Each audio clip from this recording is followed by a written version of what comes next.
Hello, friends. It is your friendly neighborhood Dara here for Dear Hallmark, and I'm here to talk about Hidden Gems.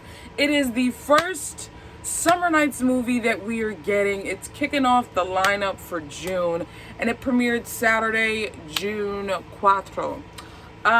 What's the premise? We have Hunter King, who plays Addie, and we have Beau Mirchoff, who plays Jack.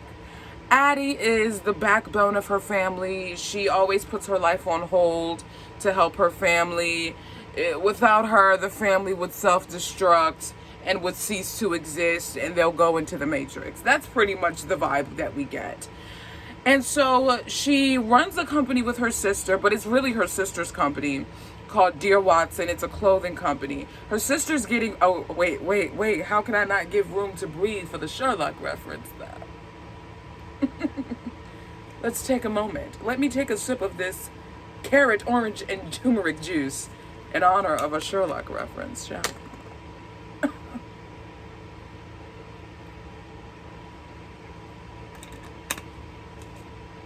And we're back. So, she goes to Hawaii. That's where her sister's getting married. It's destination, vacation, was her station. And while she's out there, this love for the ocean and for marine biology begins to resurface. And we see throughout the movie she's wearing this ring on her right ring finger. It was her grandmother's engagement ring that she gave her, and of course her grandmom has passed on. And so while she's doing paddleboard yoga, can we just let that breathe? You gotta have some good thigh muscles for some paddleboard yoga, I'm just saying. So she's doing paddleboard yoga, and she slips and falls like any other normal human being would do in that situation. And the ring pops off and falls to the bottom of the ocean. So she's like, oh my gosh, I lost my ring. What are we going to do?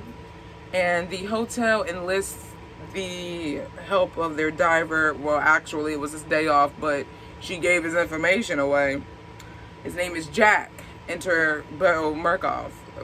Can we just talk about the enemies to lovers? Can we talk about how that's one of the best tropes in rom-coms? Can we talk about how fantastic this enemies to lovers trope was?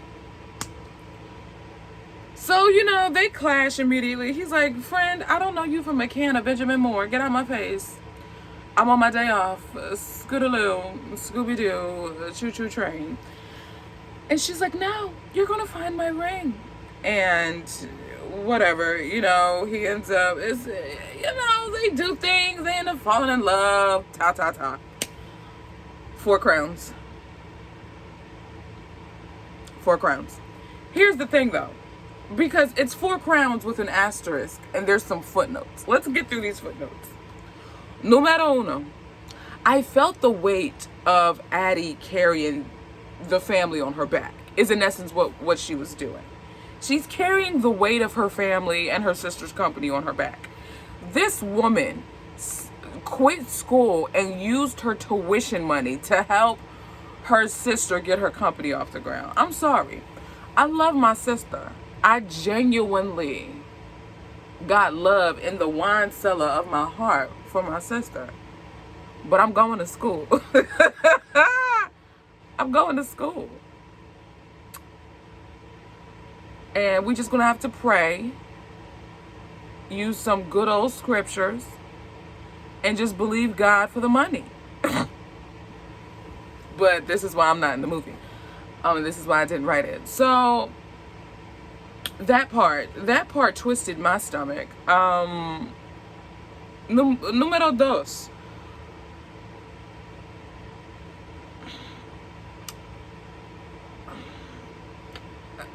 I'm trying to see how to approach this.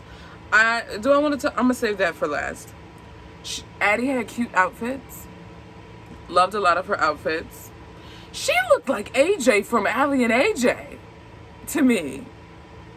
To you? And her sister looked like Ashley Tisdale. Like, I saw remnants of Ashley Tisdale. To you?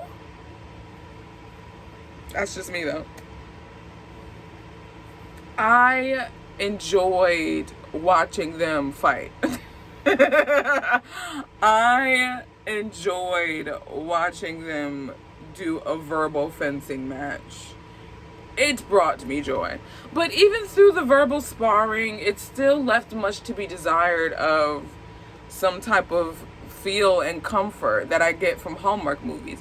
And that's the thing. It's like, while these movies are good, I'm missing the feels. You know?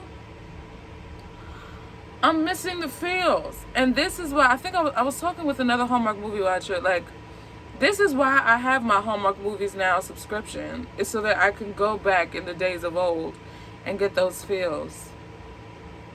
And I know for some of y'all the feels don't matter, or you thought that it was a joke and that it was corny and it was like, it was Gouda, brie, and blue cheese. You just weren't here for it.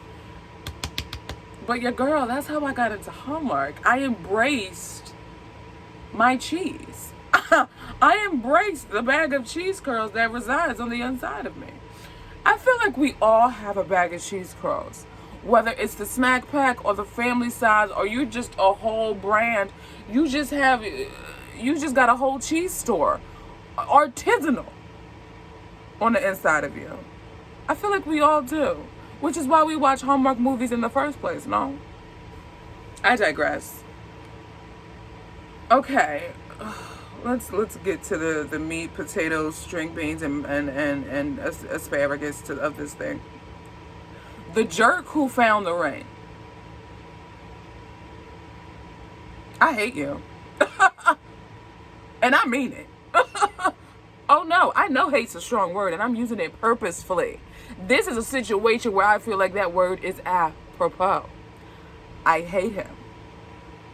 He's not worthy to drink stale hot dog water. He's slime. And I'm not talking about the slime from Nickelodeon. He's not even worthy of that type of slime. He's like sloth and snail slime. He's like gum on the bottom of your shoe on the streets of New York City slime. Like, he's the pigeons that be scuttlebutting around. You don't know from whence they came. That's him. He's a pigeon. We don't want no pigeons. A pigeon is a guy. But I digress. That dude, he's worse than Bad News Bears. He's bad news potatoes. He's bad news ice cream. He's bad news hamburgers. He's bad news grass. He's like stale grass. He's worse than dirt. That part irks my soul. And then our sis is going to up and leave the company, which, I mean, you kind of had to figure, you know. I genuinely thought we were going to do a time jump and do like a 3 months later, and she realizes, like, you know what, this really isn't fulfilling. I need to go back to the island. But as they're on their way to the airport, I'm sorry, forgive me if I touch my hair too much. I got to get used to this. Oh, sidebar, my niece was like, Auntie Dara, you look really pretty. Oh, it just warmed my heart. I'm sorry. But anyway, she just stopped the truck on their way to the airport, stopped off at the marine biology spot, and then was like, I don't know what I'm doing, but I'm going to stay on the island. And I'm going to go with this man that I've only known for a week. At that point, you don't love him.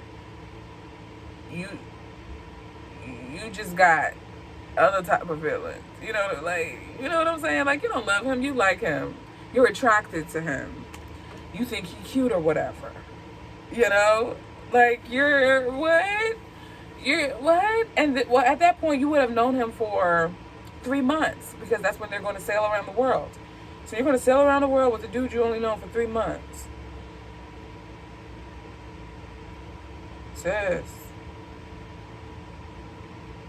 you better than me. I couldn't do it. I couldn't do it. That ending left so much to be desired. I felt like I got cheated. I felt like I got robbed. I felt like I didn't get my money's worth.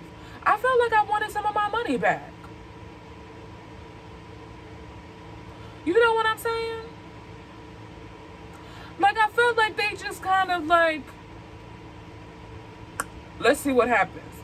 And then I, as a viewer, felt like one of the dye in the cup getting tousled cancer, and then you throw me out, and then I just find out where I land and I'm on number 1.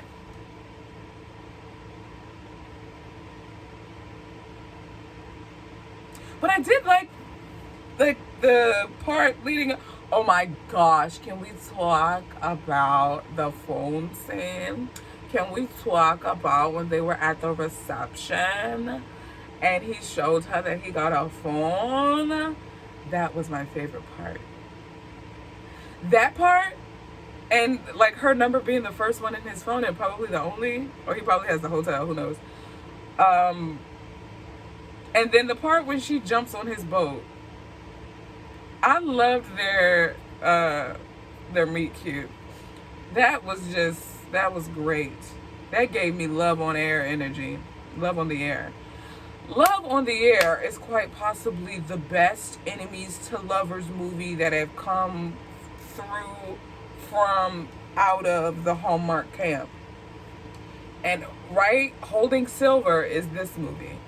This was the most believable enemies to lovers journey that I've watched. It made sense. I felt like they weren't it wasn't rushed. I felt like it was, you saw it grow, but at the same time I'm like, sis, hold on, like let's not jump too many brooms right now, you know what I'm saying? So that's where my heart belongs. It will never cease to tickle me whenever I say that. That's where my heart belongs with this movie. Sorry, I just got reminded I gotta do my May ranking video for y'all. I'm gonna do that.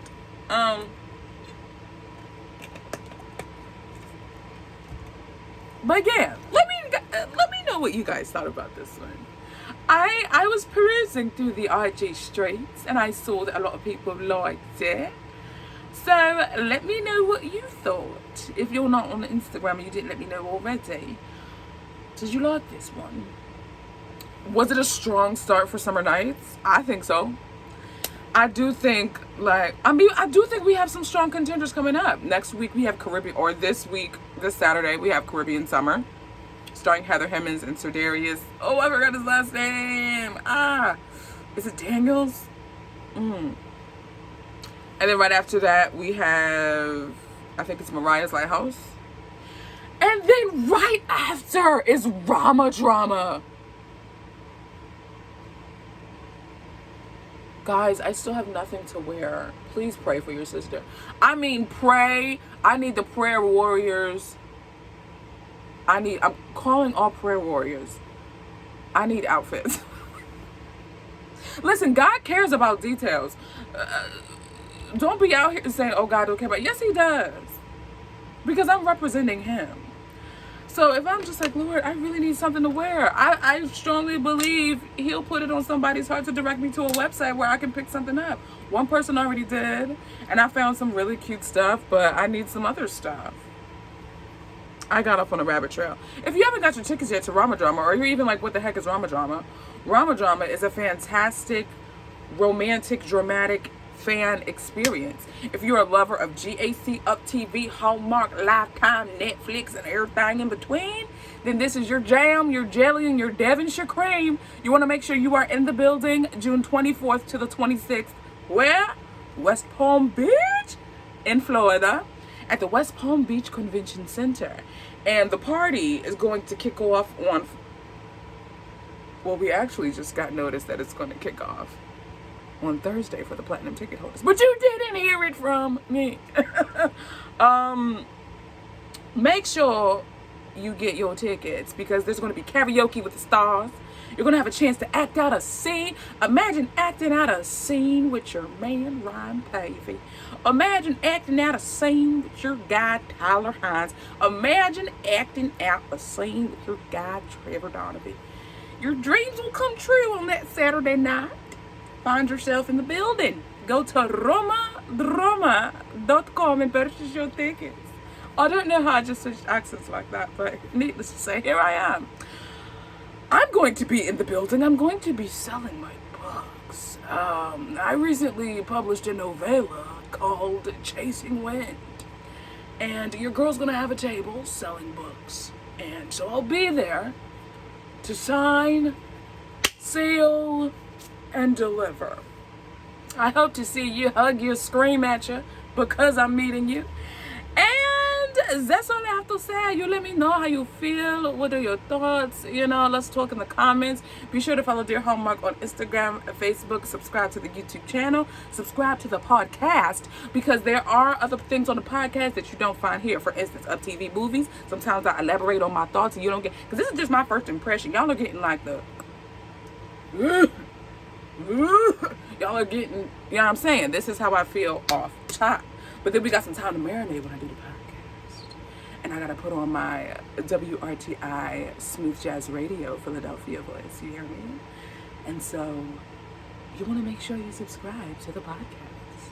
But in any event, let me know what you think in the comments. And I'll be sure to talk to you in our next episode when we talk about Caribbean summer, okay? Ciao, my friends.